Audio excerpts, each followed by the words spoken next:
The man and woman were both impaled by a steel pipe, their lives hanging by a thread. Medical staff rushed to the scene to assess the injuries. Intern Gray was stunned. They'd never encountered such a complex penetrating wound. Question marks filled every medical worker's face. Yet the two victims remained remarkably calm. To ease the tension, they even joked with the doctors. Doctors carefully wheeled the patients to radiology, where both maintained an optimistic demeanor throughout the journey. Their conversation revealed they were not a couple, merely strangers caught in an accident. Yet they chatted like old friends about life's little joys. The X-ray results were worse than anticipated. The female patient's major artery had been completely severed by the steel pipe. Removing it would threaten her life. At this point, Dr. Isaiah proposed a new plan: move one patient off the pipe and then use tools to cut it. This might save one of them. The dilemma now was which one to save. Moving the patient would drastically reduce their chances of survival. Isaiah made his decision quickly. He chose to save the male patient because the female patient's artery was already ruptured. Even with emergency treatment, her chances of survival were slim. Unaware of this, the couple continued joking. The doctor asked them to move their fingers.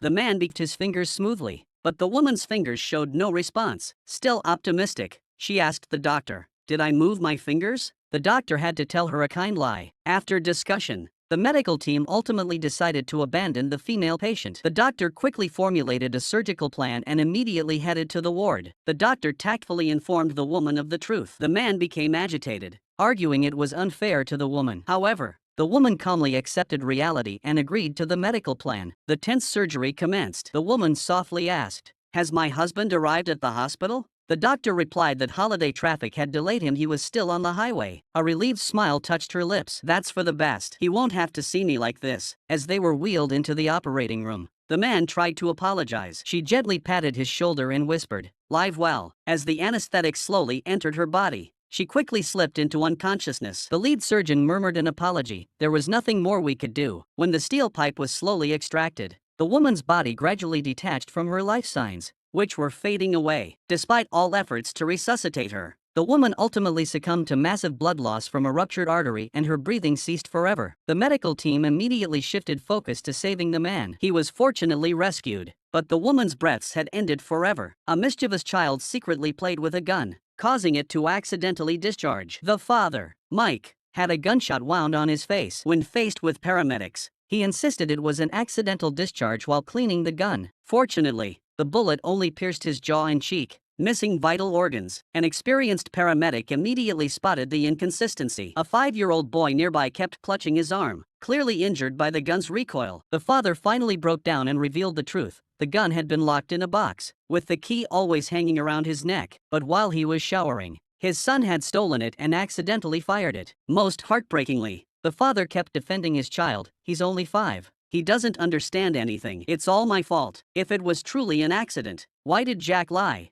At that moment, police arrived responding to a neighbor's call. They immediately recognized the gunshot wound. The father looked at the paramedics in terror, fearing he would lose custody. At the critical moment, the paramedics stepped in to defuse the situation, skillfully explaining it as an accidental discharge. Father Mike shot them a grateful look, hoping they would remember the lesson and prevent such tragedies from happening again. This unprecedented facial transplant surgery brought together the world's top medical experts, presenting immense challenges throughout the procedure. Doctors needed to completely remove the donor's facial tissue and complete the transplant within 3 hours, or his cells would die. Just as they prepared for the transplant, an unexpected complication arose. The patient would require specialized post-operative care, and the doctors insisted on contacting family members. Mike admitted he had no relatives, but his online friends would care for him after surgery. He hoped to face his online friends with confidence after surgery. Surprisingly, they arrived unexpectedly early. They wished to accompany him throughout the procedure, pleading with Mike not to be upset. At this moment, Mike sank into sadness. I don't want them in here. Well, we're hardly strangers, Dave. We chat every night, all night for years. We flew in. Get out. We've never met. You don't know me. You don't know anything about me. Get out. Get them out. Get out. Get out. Get out. The doctor beside him solemnly pointed out that finding a suitable donor for Mike had taken 3 years. Key factors for surgical success included a comprehensive post-operative support system. Mike alone could not meet the ethics committee's requirements. Choking back tears, Mike shared his heartfelt thoughts. From childhood, people were always startled by his appearance. Children would cry. Adults would avert their gaze. He didn't want his online friends to feel the same fear. The doctor beside him reminded him, "Just now, Your friends showed no sign of retreat. It was you who looked away first. Mike fell deep in thought. In truth, his friends had remained outside the door the entire time. Not only had they not backed away, they had expressed their support with kisses. This one finally gave Mike the courage he needed. The surgery went exceptionally smoothly. Immediately afterward, he was eager to see his new face, though it was too soon for the stitches to be removed. The doctor carefully lifted the bandages. When a normal face appeared in the mirror, Mike shed hot tears.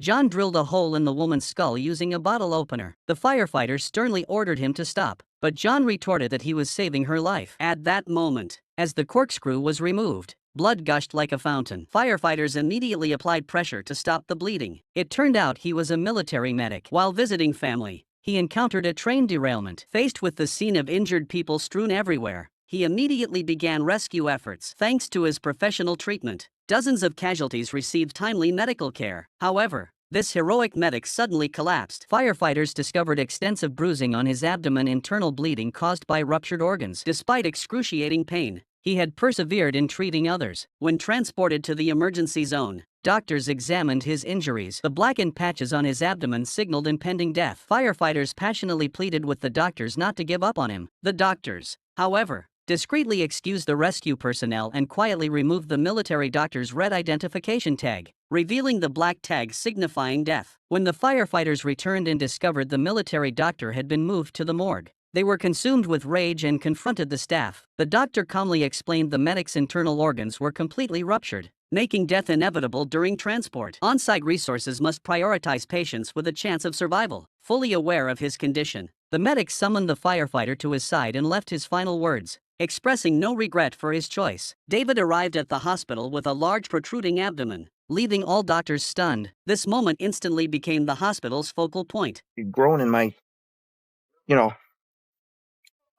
my womb. With specialists from various departments vying to study this unique case. To enter the maternity ward, David underwent an on-site pregnancy test, which showed a clear positive result. He instantly became a medical sensation, with reporters following him constantly. The ward was packed with observing doctors. This case was about to be featured in authoritative medical journals. A CT scan revealed human tissue in the abdominal cavity. It turned out to be a giant teratoma. The tumor caused elevated pregnancy hormones, resulting in a false positive pregnancy test. You have what's called a teratoma, and it's really very rare in adults. Now it's growing. Yeah, growing jawbones and toenails into clumps of hair. Hearing the medical jargon, David panicked. His case had already caused a sensation throughout the medical community. Those wishing to observe the surgery had to pay an additional fee. Now the ward was completely packed. Doctors had to disperse the crowd of onlookers before being wheeled into the operating room. David pleaded with the doctors not to display the removed teratoma everywhere. When the 10-pound tumor was successfully extracted, the observation room was packed with medical staff taking photos and recording the event. Charlie stood at the rooftop edge, intent on ending his life. Firefighter Casey, who arrived on the scene, didn't immediately intervene but instead asked him why he wanted to die. Charlie froze, bewildered. "Are you just here for the spectacle?" Casey responded calmly. "You should at least leave a message. Otherwise, how can we explain this to your family?" After a moment of silence, Charlie revealed the reason. Tomorrow was supposed to be his wedding day, but his fiancée had eloped with a neighbor. The shattered heart had robbed him of his will to live. Casey studied him. "With your looks, finding someone new shouldn't be hard. Why abandon an entire forest for one tree?" Charlie insisted his love was deep, insisting he must end his life on the very tree she left. Meanwhile, downstairs, his teammates were urgently inflating the rescue airbag. Preparation took time. Just as he was about to leap, teammate Ryder leaped forward. The safety rope firmly secured both men. The onlookers erupted in applause. Charlie clung tightly to Ryder, finally realizing his foolishness. Please don't do it!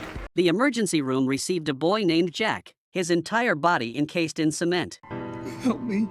Dr. Bailey was stunned. This was her first encounter with such a challenging situation. As the cement continued to shrink, she had to act. Firefighters carefully chipped away at the cement blocks while pouring vinegar over Jack to alleviate the cement burns. With each piece of cement removed, the doctor immediately treated the wounds. Curious, Dr. Bailey asked Jack how he ended up in the cement. Jack admitted he jumped in to prove his courage to a girl he liked. When the cement on Jack's leg was removed, his calf was severely swollen. Dr. Bailey had no choice but to make an incision in his calf to release blood, the only way to save Jack's leg. Dr. Bailey felt something was missing. Compartment syndrome, gangrene, fluid balance, electrolytes. She'd considered all these factors. Suddenly, she realized the danger of bladder rupture. Jack needed immediate catheterization. After 3 hours of effort, only the final block of cement remained on his chest. Jack thought rescue was near, unaware the most critical moment was approaching. As the cement was removed from his chest, accumulated toxins would rush directly toward his heart, potentially causing cardiac arrest and respiratory failure. Bailey reassured Jack that resuscitation preparations were complete. 1,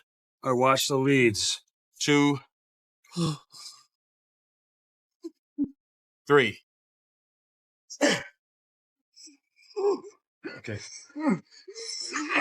Sure enough, the moment the cement was removed, Jack immediately struggled to breathe and fell unconscious. Doctors performed chest compressions while rushing him to the operating room. Fortunately, Jack finally pulled through. Just then, the girl he admired arrived at his bedside and gave him a tender kiss. A truck loaded with steel bars collided head-on with a school bus. The sharp rebar instantly pierced the cabin, skewering 2 students by the window like beads on a string. Rescue workers gasped in horror upon arrival. Firefighters decisively cut open the vehicle to create a rescue passage. Medical personnel could only establish 4 access to maintain their vital signs. Preliminary assessments revealed the front seat boy, though impaled through the neck by rebar, still had a strong carotid pulse. The rear seat girl suffered ongoing abdominal bleeding and showed signs of impending hemorrhagic shock. Firefighters used hydraulic cutters to sever the exposed rebar segment and urgently transported the conjoined victims to the hospital. CT scans revealed more severe conditions. The boy had a blood clot in his jugular vein, while the girl's kidney was lacerated by the rebar. Her abdominal hemorrhage had reached critical levels, and her vital signs were fading. The medical team decided to prioritize separating the boy.